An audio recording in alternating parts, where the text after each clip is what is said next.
Grand 1, généralité.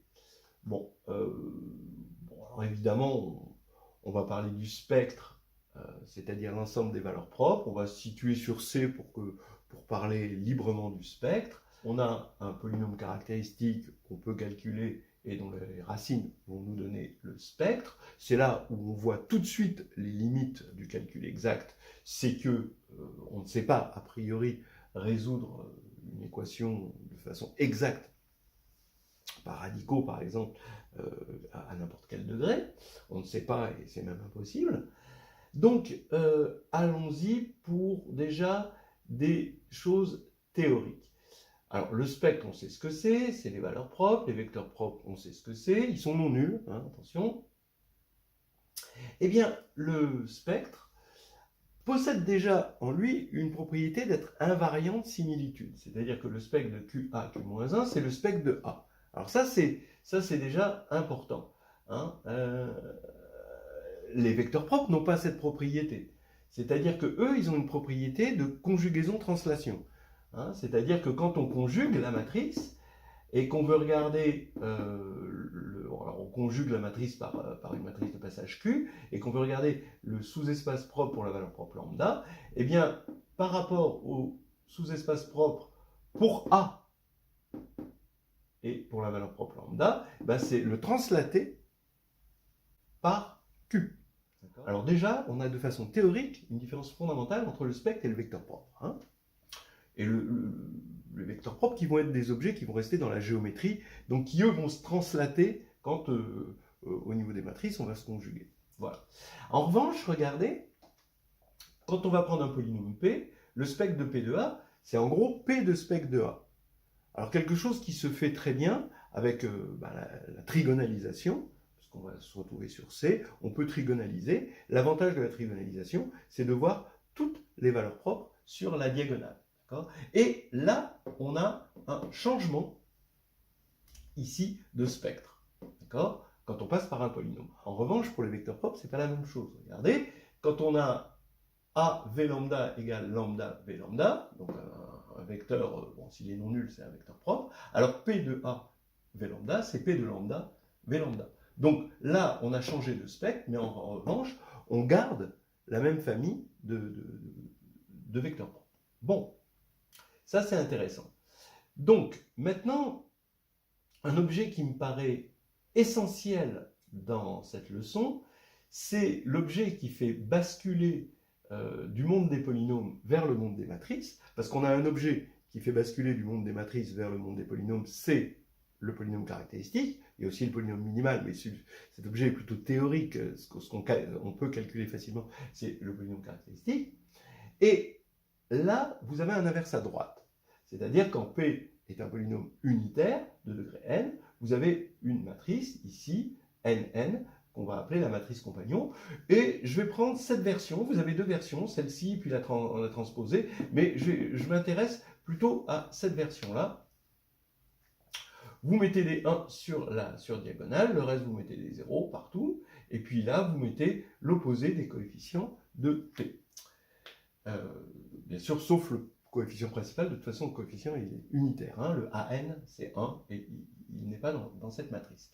Ce qui fait que c'est vraiment un inverse à droite de l'application qui a A donne le polynôme caractéristique, dans le sens que quand on regarde qui c'est P, le polynôme caractéristique de CP, on retrouve P. Donc ça veut dire que les valeurs propres ici de CP sont les racines de P. Voilà une belle collaboration ici. C'est le début d'une grande amitié. Et regardez ce qui se passe. Quand on va regarder maintenant le sous-espace propre associé à la valeur propre, eh bien, E lambda va être une droite. D'accord ? Pour CP. C'est une droite, c'est la droite engendrée par un vecteur V lambda. Et regardez, V lambda, je peux le calculer. C'est ça, bon, c'est pour ça que c'est intéressant de prendre cette matrice compagnon, c'est que V lambda, c'est un vecteur de type Van der Waals, vous voyez, 1, lambda, etc., jusqu'à lambda n-1. Vous vérifiez, c'est très facile à voir qu'il est vecteur propre et que c'est le seul. Hein, c'est-à-dire que si on met un 0 là, on aura des zéros partout, et si on met une constante, enfin, le seul à ce caractère près évidemment, et si on met un 1 là, eh ben forcément tout va se décaler, tout va se multiplier par les lambda i. Bien. Alors, en quoi c'est important ce truc-là? C'est important parce qu'on a le théorème de Frobenius. Alors là, je mets 3 étoiles parce que vous n'êtes pas obligé d'en parler, il n'est pas au programme, d'accord? Mais quand même, là, le théorème de Frobenius est très fort. Parce que le théorème de Frobenius nous dit que toute matrice va être conjuguée à une matrice diagonale par bloc, qui sont des matrices compagnons comme celle-ci. Ce qui veut dire qu'en théorie, c'est gagné les vecteurs propres. Si on sait faire, si on sait calculer lambda, ben on a lambda pour chaque matrice compagnon du bloc qui est conjugué à A, avec ceci, d'accord? Et pour trouver les vecteurs propres, ben, il suffit de prendre les vecteurs propres pour les matrices compagnons, et comme la matrice A est conjuguée à cette matrice compagnon bloc, eh bien, il suffit de translater par la matrice de passage qui nous a permis d'avoir la matrice bloc compagnon. Voilà, je trouve ça quand même déjà une entrée en matière assez intéressante, de voir que sur le papier, c'est facile. Maintenant, évidemment, le calcul numérique va nous rappeler aux réelles difficultés pratiques de cette théorie.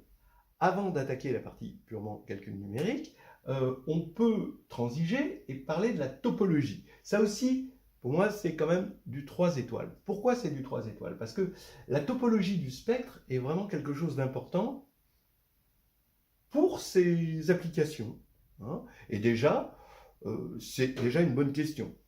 On a une suite de matrices, on est dans un espace de matrices sur C, de dimension finie, on a une topologie normique, donc on a une suite de matrices, on suppose que ça converge vers A. Est-ce que la limite du spectre de AK est égale au spectre de A? Voilà la question. D'abord, qu'est-ce que ça veut dire? D'abord, où habite le spectre de A? Je pense que ça, c'est une question intéressante. On sait, depuis le 19e siècle, que les racines, elles n'arrivent pas avec un ordre donné, elles arrivent modulo permutation. En fait, le spectre, si on doit y réfléchir, alors là je suis dans du 3 étoiles, donc si ça pique aux yeux, mais bon, voilà. Mais quand même, ça va être important pour des résultats que je vais exposer après.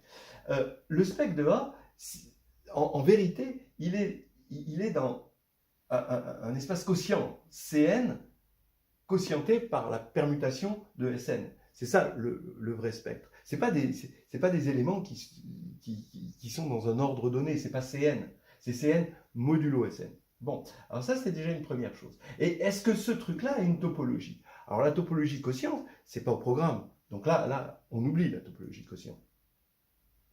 Mais, en fait, on va voir qu'il est possible de donner un sens à cette phrase sans, pour autant, faire de la géométrie algébrique et partir sur de la topologie quotient.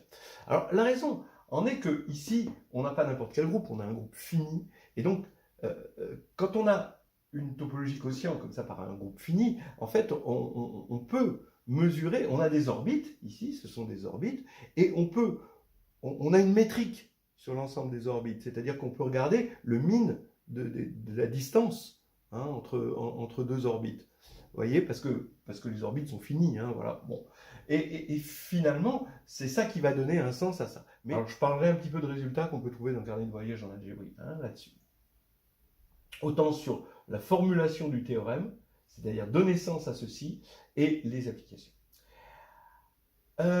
Toujours dans les généralités, ce qui va être important aussi, c'est pas vraiment des calculs exacts ni approchés, mais c'est quand même sur les valeurs propres et les vecteurs propres, c'est le lien, et à mon avis, il faut absolument en parler dans cette leçon, là je pense que c'est important, les liens entre les propriétés des matrices et propriétés du spectre.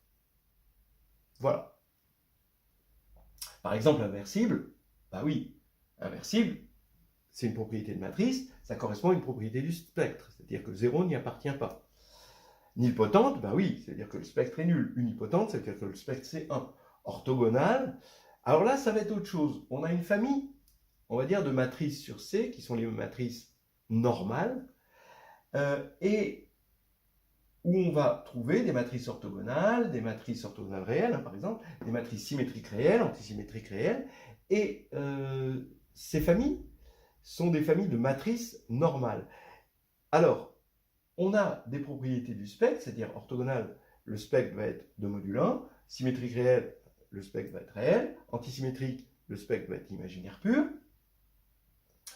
mais on peut avoir une réciproque si on sait qu'on a une base de diagonalisation qui est orthonormée ou unitaire dans C, et là on a des réciproques. Voilà. Ordre fini, les matrices d'ordre fini, ben, on va les voir parce que elles vont être diagonalisables avec des valeurs propres qui sont des racines énièmes de l'unité. Donc ça, c'est aussi intéressant.